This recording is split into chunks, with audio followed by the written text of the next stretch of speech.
आतुरे उली गुली रास्ता में ना लो लो लो लो काके गो पापड़ भाजा लो लो लो लो काके गो पापड़ भाजा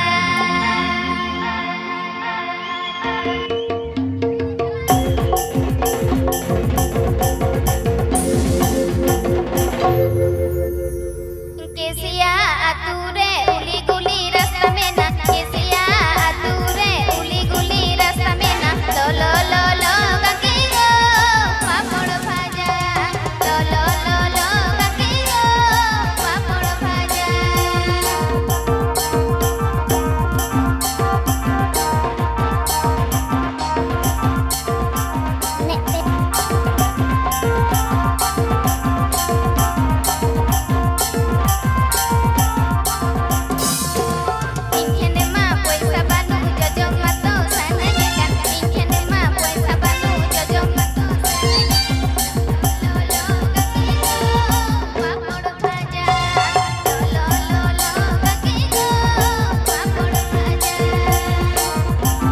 Please subscribe my YouTube channel.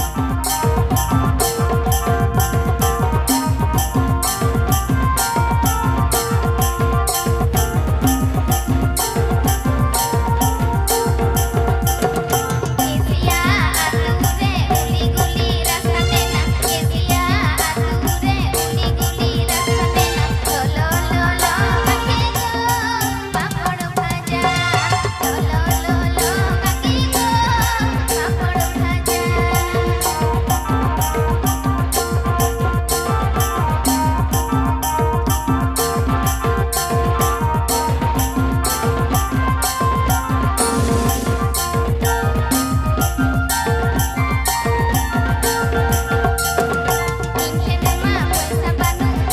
Subscribe Talebelia YouTube channel.